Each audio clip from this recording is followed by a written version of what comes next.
Taste the Daily.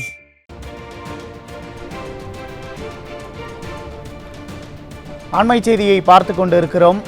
மத்திய அரசு உத்தேசித்துள்ள வக்பு வாரிய சட்ட திருத்தம் தொடர்பான நாடாளுமன்ற கூட்டுக்குழு கூட்டத்திற்கு பல இஸ்லாமிய அமைப்புகளுக்கு அழைப்பு விடுக்காத ஸ்டாலினின் திமுக அரசுக்கு அதிமுக பொதுச் செயலாளர் எடப்பாடி கே பழனிசாமி கண்டனம் தெரிவித்திருக்கிறார்.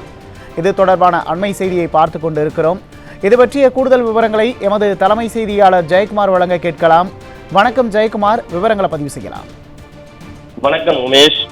மத்திய அரசு உத்தேசித்திருக்கக்கூடிய வகுப்பு வாரிய சட்ட திருத்தம் தொடர்பான நாடாளுமன்ற கூட்டுக்குழு கூட்டத்திற்கு பல இஸ்லாமிய அமைப்புகளுக்கு அழைப்பு விடுக்காத திரு ஸ்டாலினின் திமுக அரசுக்கு கண்டனம் தெரிவித்து அனைத்திந்திய அண்ணா திராவிட முன்னேற்ற கழகத்துடைய பொதுச் செயலாளரும் சட்டமன்ற எதிர்க்கட்சி தலைவரும் முன்னாள் முதலமைச்சருமான புரட்சி தமிழர் எடப்பாடி கே பழனிசாமி அவர்கள் அறிக்கை வெளியிட்டிருக்கிறார். அவர் வெளியிட்டிருக்கக்கூடிய அறிக்கையில் மத்திய அரசு சென்ற நாடாளுமன்ற கூட்டத்தில் வக்ஃப் வாரிய சட்டத்தில் பல திருத்தங்களை மேற்கொள்ளும் சட்ட திருத்தத்தை அறிமுகப்படுத்தியது என்று குறிப்பிட்டிருக்கிறார். இச்சட்டம் அறிமுகப்படுத்திய போதே பல எதிர்ப்புகள் உருவானதைத் தொடர்ந்து இந்த சட்டம் கூட்டு நாடாளுமன்ற குழுவிற்கு, அதாவது ஜேபிசி அனுப்பப்பட்டது. அதன்படி ஜேபிசி குழு அனைத்து மாநிலங்களுக்கும் நேரில் சென்று அந்தந்த மாநிலத்தில் உள்ள இஸ்லாமிய அமைப்புகள் மற்றும் அரசியல் கட்சிகளுடைய கருத்துக்களை பெற்று வருகிறது. அதன்படி 30/9/2024 திங்கட்கிழமை தமிழ்நாட்டில் சென்னையில் ஜேபிசி கருத்து கேட்பு கூட்டத்தை நடத்த உள்ளதாகவும், இக்கூட்டத்தில் ஸ்டாலினின் திமுக அரசினுடைய சிறுபான்மை மற்றும் பிற்படுத்தப்பட்டோர் நலத்துறை ஏற்பாடு செய்துள்ளதாக செய்திகள் தெரிவிக்கின்றன என்று குறிப்பிட்டிருக்கிறார்.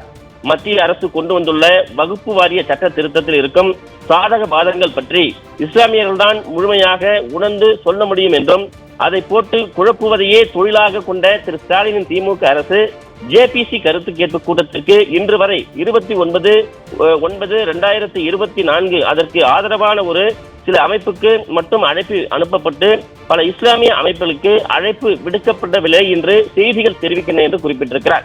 குறிப்பாக எஸ்டிபிஐ, ஐக்கிய முஸ்லிம் முன்னேற்ற கழகம், ஜமாத் இஸ்லாமிய, தேசிய Muslim League, welfare party of India, Manithaneya Jananayaka கட்சி போன்ற இஸ்லாமிய அமைப்புகளுக்கு ஜேபிசி கூட்டத்திற்கு அழைப்பு இல்லை என்று செய்திகள் தெரிவிக்கின்றன என்று அனைத்திந்திய அண்ணா திராவிட முன்னேற்ற கழகத்துடைய பொதுச் செயலாளர் புரட்சி தமிழர் எடப்பாடி கே பழனிசாமி அவர்கள் தெரிவித்திருக்கிறார்.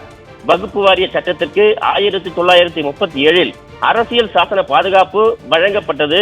சுதந்திரத்திற்கு பிறகு 1954 அரசியல் சாசன பாதுகாப்பு வகுப்பு வாரிய சட்டத்திற்கு தொடர்ந்து வழங்கப்பட்டது. 1995 வகுப்பு வாரிய சட்டத்தில் காலத்திற்கு ஏற்றவாறு ஒரு சில திருத்தங்கள் செய்யப்பட்டன.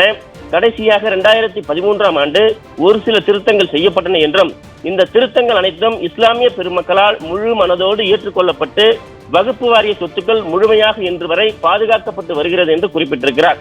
உத்தேசிக்கப்பட்டுள்ள ஒரு சில வகுப்பு வாரிய சட்ட திருத்தங்களை கீழே அவர் சுட்டிக்காட்டியிருக்கிறார். தற்போதுள்ள சட்டத்தின்படி வகுப்பு வாரியத்துடைய தலைவர் மற்றும் உறுப்பினர்களாக இஸ்லாமியர்கள் மட்டுமே தேர்வு செய்யப்படுவார்கள்.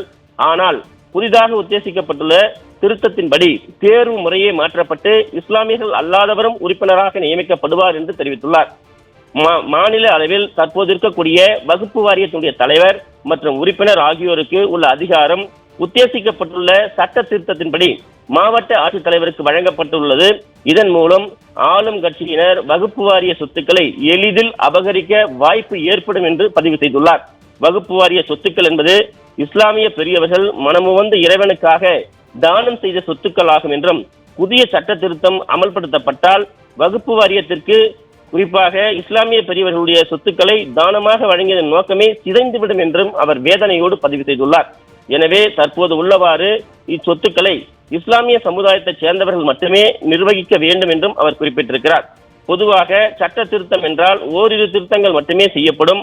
ஆனால் வகுப்பு வாரிய சட்டத்தினுடைய அடிப்படையை மாற்றி அமைக்கக்கூடிய வகையில் மத்திய அரசு 40க்கும் மேற்பட்ட சட்ட திருத்தங்களை கொண்டு வர உத்தேசித்துள்ளதாக செய்திகள் தெரிவிக்கின்றன என்று அனைத்திந்திய அண்ணா திராவிட முன்னேற்ற கழகத்துடைய பொதுச் செயலாளர் புரட்சி தமிழர் எடப்பாடி கே பழனிசாமி அவர்கள் தெரிவித்திருக்கிறார்.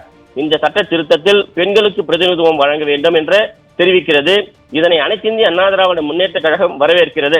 எங்கள் இதய தெய்வம் புரட்சி தலைவி அம்மா அவர்கள் 2023 வகுப்பு வாரியத்துடைய தலைவராக இஸ்லாமிய பெண்ணை நியமித்துள்ளார்கள் என்று தெரிவித்துள்ளார். 25 ஆண்டுகளுக்கு மேலாக சிறுபான்மையர் நலப்பிரிவு இயங்கி வருவது அனைத்திந்திய அண்ணா திராவிட முன்னேற்ற கழகத்தில் தான் என்றும், அதே போல பர்தா அணிந்த இஸ்லாமிய பெண்மணியை 2016 மாண்புமிகு அம்மா அவர்கள் அமைச்சராக்கினார்கள் என்று பெருமிதத்தோடு தெரிவித்திருக்கிறார். திருமதி நிலோஃபர் கபில் அனைத்திந்திய அண்ணா திராவிட முன்னேற்ற கழகத்துடைய பொதுச் செயலாளர் புரட்சி தமிழர் எடப்பாடி கே பழனிசாமி அவருடைய தலைமையிலான ஆட்சியிலும் 4 ஆண்டு காலம் அமைச்சராக பணியாற்றினார் என்று பெருமிதத்தோடு சுட்டிக்காட்டியுள்ளார். மத்திய அரசால் உத்தேசிக்கப்பட்டிருக்கக்கூடிய வகுப்பு வாரிய சட்ட திருத்தத்தை அனைத்திந்திய அண்ணா திராவிட முன்னேற்ற கழகம் கடுமையாக எதிர்க்கிறது என்று தெரிவித்துள்ளார். இச்சட்டம் திருத்தம் இஸ்லாமிய மக்களுக்கும் இந்திய அரசு வழங்கியுள்ள அடிப்படை உரிமையை தகர்த்து எறிவதாக உள்ளதால் உடனடியாக இச்சட்ட திருத்தத்தை திரும்ப பெற வேண்டும் என்று அனைத்திந்திய அண்ணா திராவிட முன்னேற்ற கழகத்துடைய பொதுச் செயலாளர் புரட்சி தமிழர் எடப்பாடி கே பழனிசாமி அவர்கள் வலியுறுத்துவதாக தெரிவித்துள்ளார். பெரும்பாலான இஸ்லாமியர்கள் நலக்காக்கக்கூடிய அமைப்புகளை இந்த கருத்து கேட்பு கூட்டத்திற்கு அழைக்காமல் திரு ஸ்டாலினின் திமுக அரசு புறக்கணித்துள்ளது என்றும் இஸ்லாமிய மக்களுக்கு செய்துள்ள மாபெரும் துரோகம் என்றும் அதிமுக பொதுச் செயலாளர் புரட்சி தமிழர் எடப்பாடி கே பழனிசாமி அவர்கள் சுட்டிக்காட்டியிருக்கிறார். இந்த அரசினுடைய ஓர வஞ்சனை செயலுக்கு அனைத்திந்திய அண்ணா திராவிட முன்னேற்ற கழகத்துடைய சார்பில் கடும் கண்டனத்தை தெரிவித்துக் கொள்வதாக அதிமுக பொதுச் செயலாளர் புரட்சி தமிழர் எடப்பாடி கே பழனிசாமி அவர்கள் தெரிவித்திருக்கிறார். அனைத்திந்திய அண்ணா திராவிட முன்னேற்ற கழகத்துடைய சார்பில் அனைத்து இஸ்லாமிய அமைப்புகளும் கருத்துக்களையும் நாடாளுமன்ற கூட்டுக்குழு கூட்டத்தில் எடுத்துரைக்க வாய்ப்புள்ளதாக திரு ஸ்டாலினின் திமுக அரசிற்கு எனது கண்டனத்தை தெரிவித்துக் கொள்வதாக அனைத்திந்திய அண்ணா திராவிட முன்னேற்ற கழகத்துடைய பொதுச் செயலாளர் புரட்சி தமிழர் எடப்பாடி கே பழனிசாமி அவர்கள் இந்த கண்டனத்தை தெரிவித்திருப்பதாக அந்த அறிக்கையில் குறிப்பிட்டிருக்கிறார். உமேஷ், விவரங்களுக்கு நன்றி ஜெயக்குமார்.